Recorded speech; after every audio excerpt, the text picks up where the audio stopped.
पूजनीय दादाजी ने कहा है कि संस्कार की जीवन में बहुत आवश्यकता होती है और इसी पर ध्यान कोई देता नहीं है। स्कूल में मिलता है उसे शिक्षा कहते हैं और घर में जो बच्चे देखते हैं और उठाते हैं उसे संस्कार कहते हैं।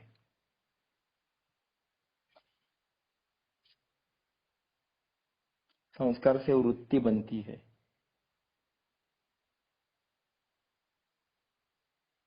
आज सारे लोग हेयर स्टाइल पे ध्यान देते हैं। तो दादाजी ने कहा कि हेयर स्टाइल पे ध्यान दो। स्टैंडर्ड ऑफ लिविंग के बारे में सोचते हो तो दादाजी ने कहा स्टैंडर्ड ऑफ लाइफ के बारे में सोचो।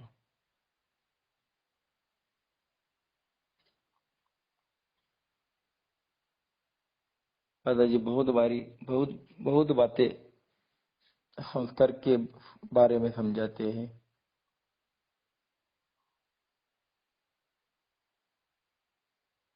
लोग कहते हैं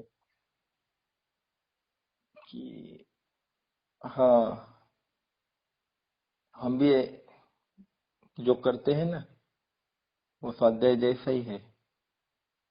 हाँ, ये स्वाध्याय जैसे ही है हमारा भी। हमारे भी जो गुरु है दादा जैसे ही बोलते हैं। जैसे दादाजी समझाते हैं वैसे ही समझाते हैं। पर ऐसा नहीं है। स्वाध्याय स्वाध्याय ही है और दादाजी दादाजी ही है। उनके जैसा इस दुनिया में कोई नहीं है। बोलने और करने में फर्क है। काक काक पीक पीक को भेद काक पीकयो वसंत समय प्राप्ते काक काक पीक पीक। इसका मतलब क्या है? कौवा और जो कोकिला होती है वो दिखने में सेम होते हैं। उनमें भेद क्या है? फर्क क्या है? जब ऋतु बदलता है, बसंत ऋतु आता है, तब अपने आप पता चलता है कि कौवा कौन है और कोकिला कौन है। अपने आप समझ में आता है। वैसे जब संस्कार की बात आती है, वृत्ति की बात आती है, तब अपने आप पता चलता है कि स्वाध्याय क्या है और दूसरा क्या है। स्वाध्याय में दादाजी ने जीना सिखाया, केवल सुनना नहीं सिखाया, जीना सिखाया। लोग सुनकर भूल नहीं जाते, लोग कृति करते हैं। ये स्वाध्याय में है। दादाजी ने खुद करके दिखाया और आज स्वाध्याय कर रहे हैं। त्रिकाल संध्या दादाजी ने संस्कार में परावर्तित की। केवल सुनने की शिक्षा नहीं दी। आज बच्चे से लेके बूढ़े तक हर घर में त्रिकाल संध्या करते हैं। निस्वार्थ वृत्ति से बाहर निकलते हैं। हफ्ते में 1 घंटा स्वाध्याय में बैठते हैं। भावफेरी करते हैं। दिन में एक आध दो घर निस्वार्थ वृत्ति से भावफेरी करते हैं। सेल्फलेस रिश्ता बांधते हैं। स्वाध्याय स्वाध्याय से बात करता है तब उसके मन में कोई भी स्वार्थ नहीं रहता है। 2 मिले 64 खिले, ये खुशियां रहती है। ये जो फर्क है ये स्वाध्याय में और बाकी सब जगह है। ये संस्कार का परिणाम है। दादाजी ने जीना सिखाया, संस्कार सिखाया। संस्कार नहीं हो तो क्या होता है? उस एक घर के दादाजी कहानी समझाते हैं कि दिवाली का समय होता है और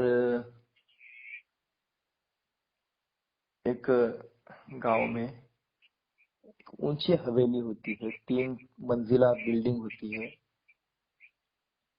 और जो शेठ जी होते उनका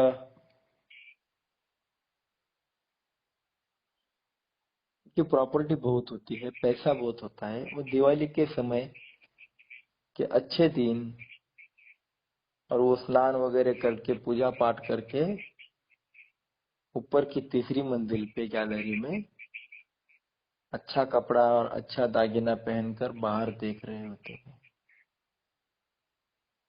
तो वो जब नीचे देखते हैं, बड़ी प्रसन्न मुद्रा से नीचे देखते हैं, सुबह की वक्त है, तो नीचे से एक बच्चा जा रहा था। वो घर की तरफ देखते हुए सेठ जी को देख रहा था। सेठ जी को देखकर वो हंसने लगा।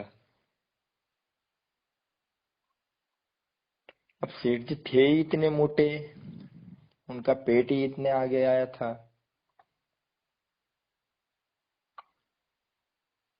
तो वो सेठ जी को देखकर हंस रहा था।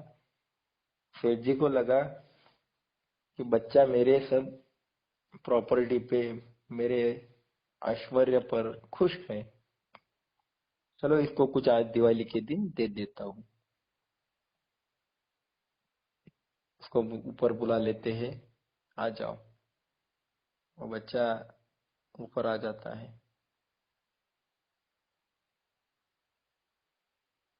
उसे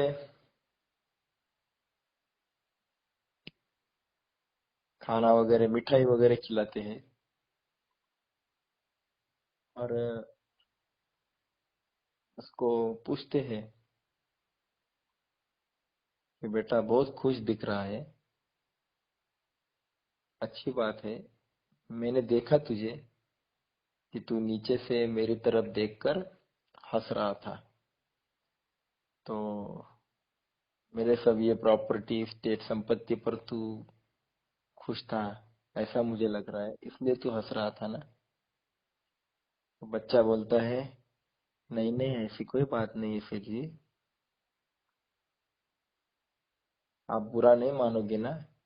बोले नहीं, बोलो क्या बात है। सेठ जी, मेरे मन में ऐसी एक बात आई कि आप इतने मोटे हो, जब आप मर जाओगे तो ऊपर की मंजिल से नीचे कैसे लाने का, मुझे समझ में नहीं आ रहा है, इसलिए मैं आपको देखकर हंस रहा था। तो सेठ जी को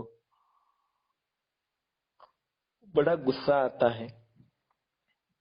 ये क्या बच्चा है, ये क्या लड़का है, दिवाली के शुभ दिनों में ये अशुभ बातें इसके मन में कैसे आ रही, ये अभद्र बातें क्यों कर रहा है ये। उनको बहुत गुस्सा आ रहा है कि ये मेरे मरने पर तुला है।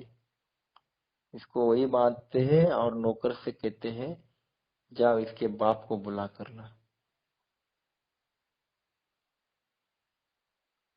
वो जाता है, के बाप को बुला कर लाता है। उसका बाप आता है, उसे भी वो मिठाई वगैरह खिलाते हैं और बाप को कहते हैं कि ये कैसा बच्चा है आपका, देखो इतने शुभ दिनों में अशुभ बातें कर रहा है, कितनी गंदी सोच है इसकी। ये कहता है कि मैं मर जाऊंगा तो ऊपर की मंजिल से नीचे कैसे लाने का, ये क्या शोभा देता है, ये संस्कार है। तो उसका बाप कहता है, सेठ जी माफ कर दो, बच्चा है वो, उसे समझ नहीं है। सेठ जी को लगा चलो बाप तो अच्छी बात कर रहा है, और वो आगे जाके बाप कहता है कि उसे मालूम नहीं है जब आप मर जाओगे ना, आसान बात है, 4 टुकड़ों में काट देने का और नीचे लेकर आने का, उसमें क्या फर्क पड़ता है। अब बाप को गुस्सा आता है कि बोले, शेठ जी को गुस्सा आता है, बोले बच्चा तो बच्चे, ये बाप भी एक नमूना है। खानदानी ऐसा लग रहा है मुझे, ऐसा कैसा सोचता है ये। तो उसको भी वहां पर बिठाता है और वो कहता है, नौकर को कहता है, जाओ इसके बाप को भी बुला कर लाओ। तो उसके भी बाप को बुला कर ले आते हैं, वो बूढ़ा आदमी उसको ले आते हैं। सेठ जी को लगता है चलो ये तो अच्छा होगा, इसको खाना, फिर इसको भी मिठाई खिलाते हैं। और उसको सब होने के बाद कहते हैं कि अरे ये कैसा आपका पोता है, ये कैसा आपका लड़का है, इनको कुछ समझ है क्या। शुभ दिनों दिनों में इतनी अशुभ बातें कैसे निकल रही है इनके दिमाग से। तो वो कहते हैं क्या हो गया, क्या बात है। तो बोले आपका पोता कहता है कि मैं मर जाऊंगा तो तीसरी मंजिल से नीचे कैसे लाने का। आपका बेटा कहता है कि कोई बात नहीं, 4 टुकड़े करके नीचे लाने का। कोई बात हुई, मेरे मरने की बात कर रहे। तो वो जो पोते का दादा था, वो कहते हैं कि अरे देखो, पोता तो पोता है, वो बच्चा है, उसको कोई अक्ल नहीं है, कोई समझ नहीं है। और उसका जो बाप है वो कोई बड़ा नहीं हुआ है, वो भी छोटा ही है, उसको भी कोई अक्ल नहीं है। आसान बात है। आप ये जो कोठी है, ये जो मंजिल है, ये आपकी ही है ना। बोले हाँ हाँ मेरी है। तो आप मरने के बाद इसको आपको नीचे क्यों लाने का, टुकड़े क्यों करने के। सीधा इस मंदिर को ही आग लगा देने की बात खत्म। तो सेठ जी सर को हाथ लगाते हैं, कहते हैं ये कैसे पागल से भरे लोग हैं। तीनों को नमस्कार करता है, कहता है भाई आप लोग जाओ, और उनको निकाल देता है। अब दादाजी कहते हैं जहाँ कुएं में ही पानी नहीं आएगा, वहाँ बाल्टी में कैसे आएगा। अब जहाँ जहाँ घर के दादा को ही संस्कार में, वहाँ पोते को कहाँ से आएंगे। इसलिए संस्कार की जरूरत है, और ये संस्कार स्वाध्याय से मिलते हैं। जीना कैसे, बोलना कैसे, रहना कैसे, जीवन में परिवर्तन आ जाता है।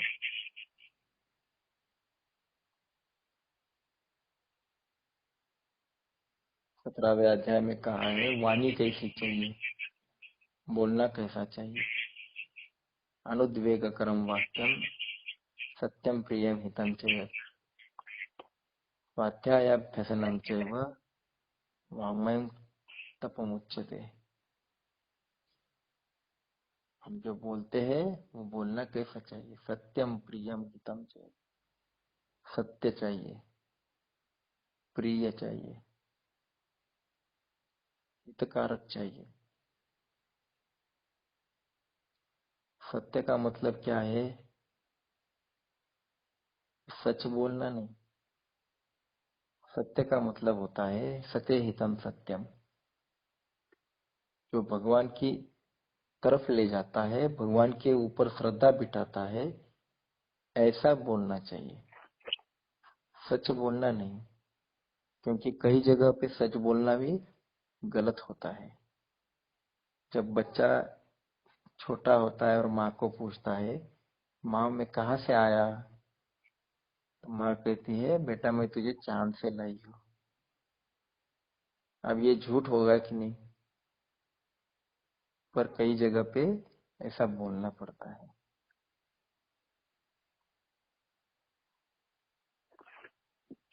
एक बार एक ऋषि जो थे वो ध्यान कर रहे थे। कौशिक नाम है उनका, कौशिक ऋषि।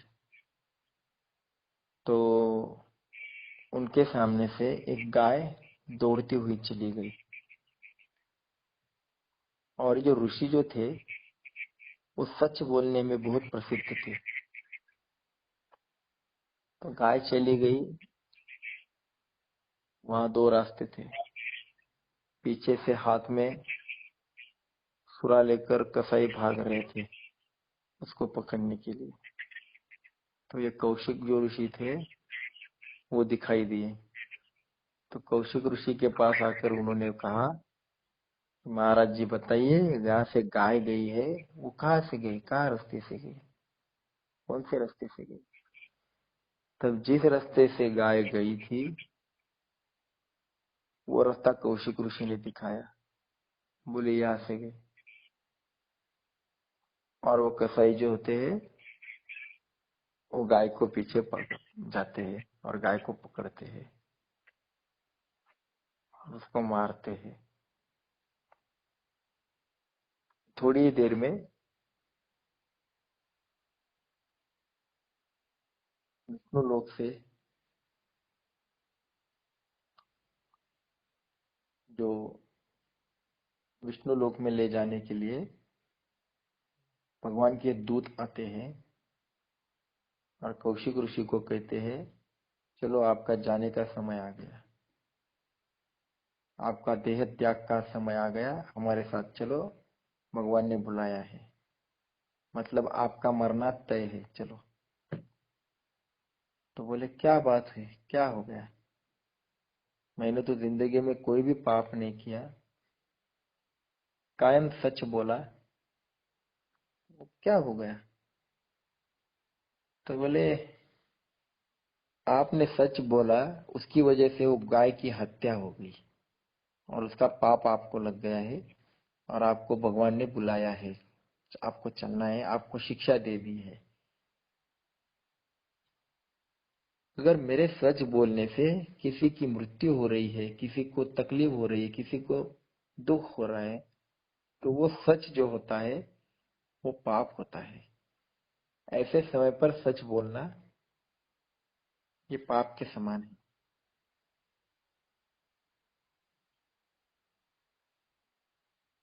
जैसा कुछ शास्त्र ने कहा है कि झूठ बोलना कुछ बात पर अलाउड है, कहाँ कहाँ पर है। तो ऐसा कुछ बातें हैं जहां पर झूठ बोलना झूठ नहीं माना जाता। जैसा जान जाने की बात आ रही हो, मतलब जान जाने का समय है, किसी कारण अगर जान जा रही है तो वह झूठ बोल देना। राजा की पास झूठ बोल सकते हैं, नहीं तो आपकी पूरी संपत्ति हड़प कर लेगा। पत्नी की तरह पत्नी के पास भी कुछ कहा गया है कि झूठ बोल सकते हैं। इसका मतलब यह है कि मैं झूठ का समर्थन कर रहा हूँ, पर कुछ जगह पर मान्यता दी है। तो सत्य किसे कहते हैं? सच बोलना ये सत्य नहीं है। तो जो भगवान के पास, भगवान की तरफ आपकी बातों से भगवान के ऊपर की श्रद्धा अगर बढ़ रही है तो वो सच है।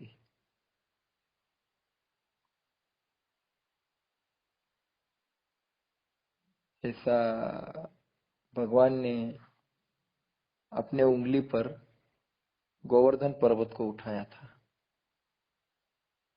तो ये बात सच है कि झूठ है?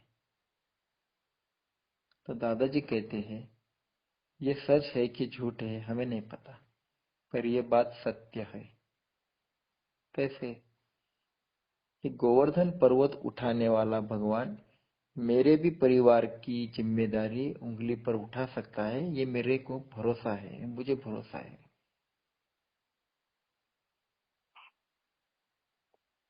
तो उस प्रसंग से अगर मेरी भगवान के ऊपर श्रद्धा पड़ती है तो वो बात सत्य है।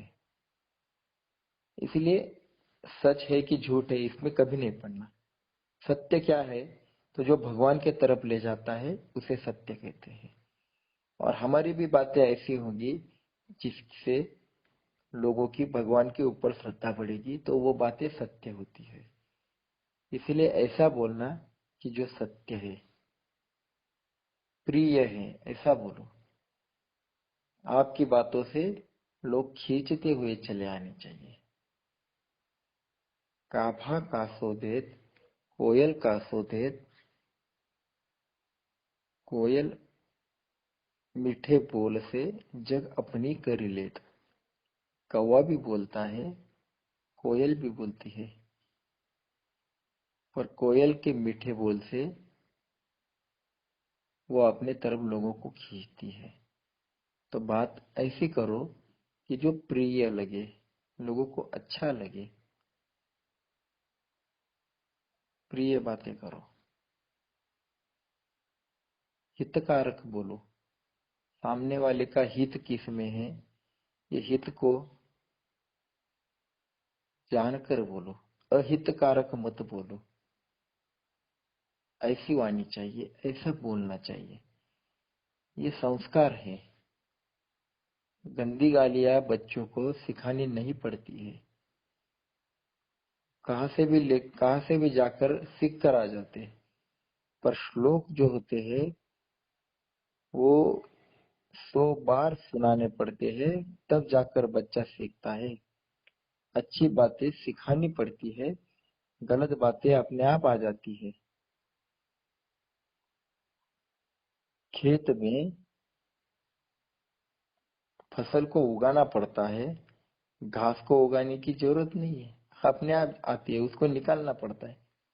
उसी प्रकार आपने अगर संस्कार को जीवन में लाने की कोशिश नहीं की तो जीवन में दिमाग में गंदी बातें अपने आप बढ़ने वाली है। इसको बढ़ाने के लिए करना नहीं पड़ता कुछ भी, पर संस्कार को बढ़ाने के लिए बहुत कुछ करना पड़ता है। त्रिकाल संध्या सिखाने के लिए बहुत मेहनत करनी पड़ती है। तो त्रिकाल संध्या मत करो इसके लिए मेहनत नहीं करनी पड़ती। आप केवल खाना खाने बैठोगे तो भी शर्म आती है, 4 लोगों के सामने बैठते हैं तो। भाई बुरी बातें करते वक्त शर्म नहीं आती, और अच्छी बातें करते वक्त कितनी शर्म आती है। कितना सोचते हैं लोग क्या कहेंगे। हम 4 लोग बैठे हैं, होटल में बैठे हैं, प्रोग्राम में बैठे हैं, खाना खाने बैठे हैं, और हाथ जोड़ते वक्त शर्म आती है। क्यों भाई? लोगों के बारे में सोचते हो, वो क्या काम आने वाले हैं। भगवान के बारे में नहीं सोचते, भगवान को क्या लगेगा, ये नहीं सोचते। क्यों शर्माने का? अरे उल्टा, हम जब ये संस्कार है, वही तो कह रहा हूं मैं कि संस्कार आसान नहीं है जितना लगते हैं। 4 लोग गलत बातें करते उनको शर्म नहीं आती, सिगरेट फूंकते हैं, दारू पीते 4 लोगों में शर्म नहीं आती है, और हमें हाथ जोड़ते हुए शर्म आती है।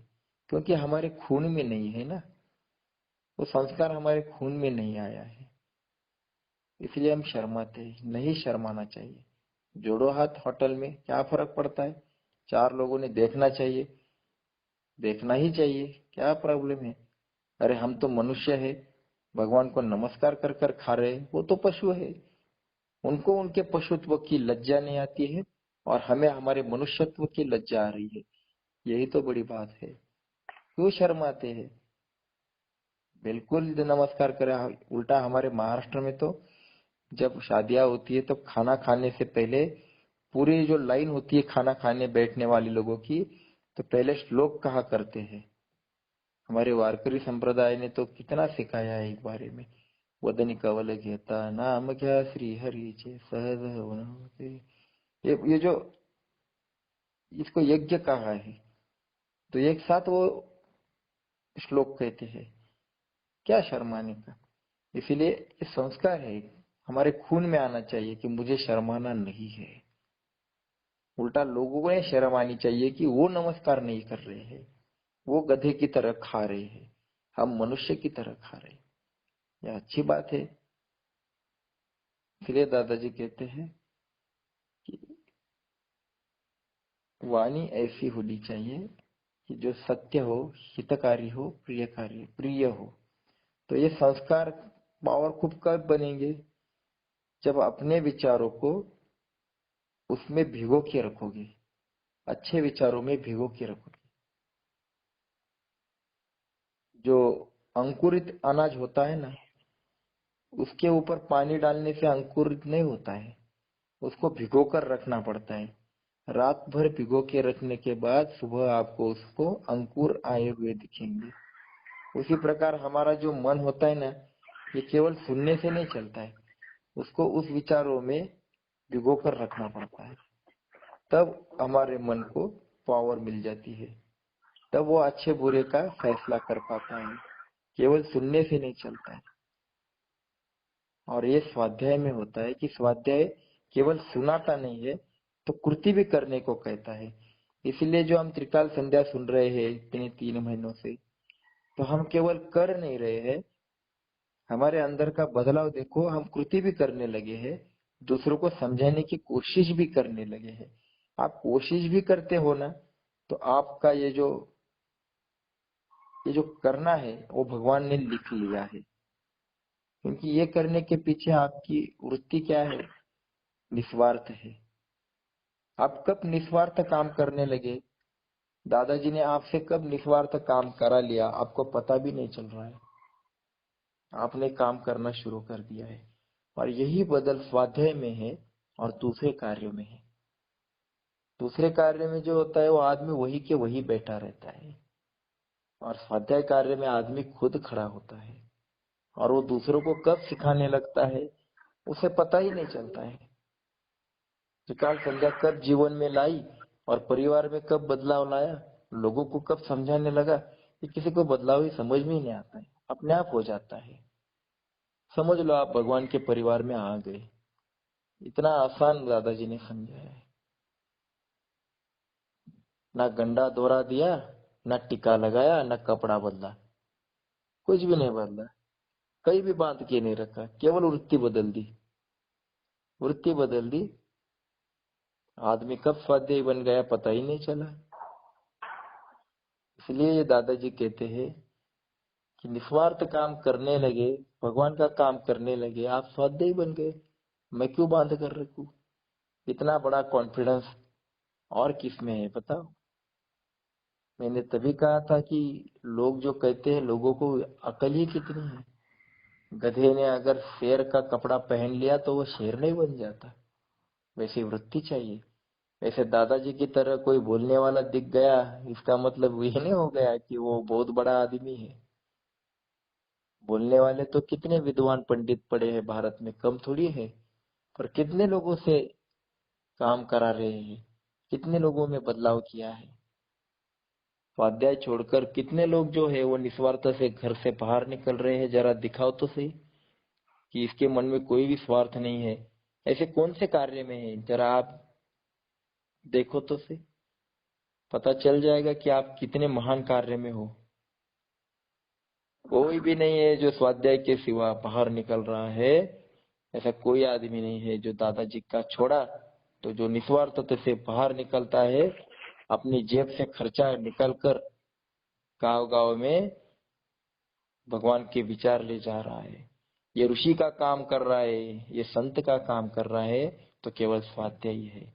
इसलिए हम पूरे छाती ठोक मतलब सीना तान के कह सकते हैं कि स्वाध्याय की तरह दूसरा कोई कार्य नहीं, स्वाध्याय स्वाध्याय यही है। 25,000 साल पहले याज्ञवल्क्य, जिनको फादर ऑफ इंडियन फिलोसोफर कहते हैं, उन्होंने कहा था स्वाध्याय प्रवचनाभ्याम न प्रमदितव्यम। स्वाध्याय तब उन्होंने कहा है 25,000 साल पहले, और हमें लगता है कि स्वाध्याय आज का है। दादाजी कहते हैं मैंने तो केवल संस्कृति के ऊपर आई हुई धूल झटकी है, ये मेरा कुछ नहीं है, ये हमारे ऋषि मुनियों का है। ये कार्य ऋषि मुनियों ने दिया है। स्वाध्याय अन्मा प्रमदा, स्वाध्याय करने में प्रमाद मत करो, आलस मत करो। ये ऋषि मुनि ने कहा है। मैंने तो केवल धूल झटक कर आपके सामने रखा है। और इतना सब कुछ दादाजी ये सब समझाते हैं। इसलिए हमें इतना पवित्र कार्य मिला है, इतना सुंदर कार्य मिला है, इतना बढ़िया कार्य मिला है, तो पूरा सोच समझ कर, हमने तो उठाया भी सोच समझ कर है, तो जो जो हमें मिला है वो दूसरों को देना है, हमारे पास नहीं रखना है। हमारे तक आया, हमारा नसीब समझो कि भगवान ने हमें सिलेक्ट किया है। स्वाध्याय कार्य किसी के बस की बात नहीं है। आप आप जब लोगों को समझाते हो कि अरे भगवान तेरे अंदर है, तो दिमाग में उतरता ही नहीं भगवान मेरे अंदर है। उसके बाद उतरता ही नहीं है कि मुझे उसको याद करके बिस्तर से उठना है, खाना खाने से पहले नमस्कार करना है, सोने से पहले नमस्कार करना है। ये दिमाग में उतरता ही नहीं है। अगर आ भी गया दिमाग में तो करते नहीं है।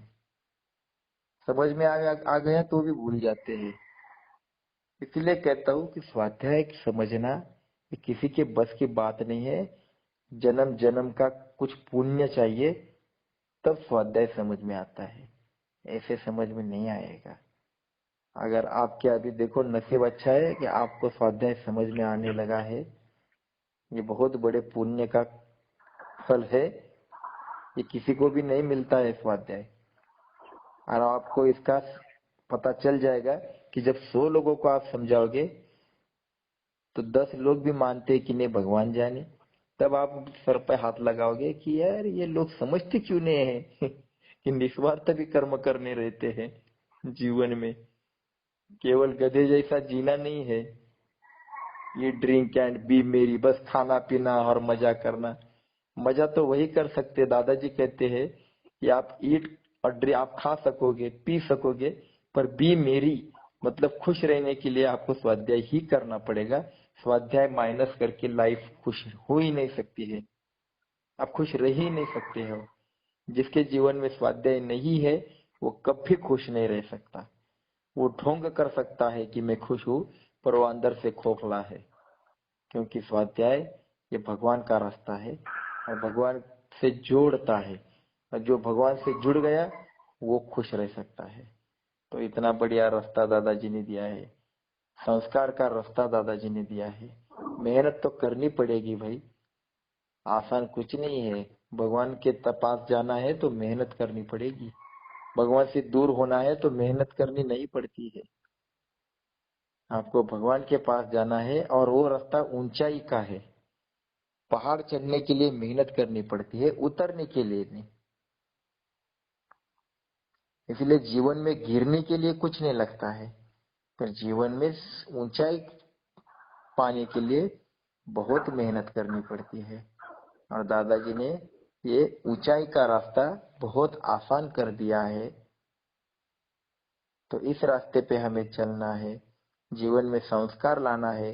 अगर हमारे पास संस्कार होंगे तो हमारे बच्चों में अपने आप आएंगे। आप अगर शर्माओगे, खाना खाते समय हाथ जोड़ते हुए शर्माओगे, तो बच्चा देखेगा पिताजी तो घर में बड़ी एक्टिंग करते हैं और बाहर जब आते हैं तो शर्माते हैं। तो ऐसा भी होता है क्या? ये अपने आप उनके अंदर आ जाएगा। इसीलिए लोगों का सोचना छोड़ो, अपने बच्चों का सोचो। उनके मन में ये फिट बैठना चाहिए कि भगवान को नमस्कार करना है खाना खाते से पहले, तो जैसा घर में करते हैं वैसा बाहर भी करना है, क्योंकि भगवान तो सब जगह है। तो ये संस्कार तब आएंगे जब मैं पूरे दृढ़ता से, कॉन्फिडेंस से सब जगह एक जैसा बर्ताव करूंगा। तो इसीलिए घर में बच्चे तभी संस्कार उठाएंगे जब आप त्रिकाल संध्या करोगे। उनको बोलने की जरूरत नहीं है, वो अपने आप आपका बदलाव देखकर वो भी खुद करना शुरू करोगे। और ये संस्कार मेरे जीवन में लाने के लिए दादाजी ने इतनी मेहनत की है। इसलिए स्वाध्याय में बैठना है, 1 घंटा देना है, भाव फ्री करना है और त्रिकाल संध्या घर घर ले जाना है। तो दादाजी से हम शक्ति मांगते हैं, आशीर्वाद मांगते हैं कि दादाजी हमारे जीवन में जो आपने संस्कार लाने के लिए इतना अपना जीवन को मेहनत की है, खून पसीना एक बहाया है, हम ये व्यर्थ नहीं जाने देंगे। कम से कम 5 लोगों के जीवन में त्रिकाल संध्या लाने की कोशिश करेंगे। दादाजी हमें शक्ति दो। दादाजी से शक्ति मांगते हैं, भगवान से आशीर्वाद मांगते हैं और आज हम यहाँ रुक जाते हैं। जय योगेश्वर। जय जय।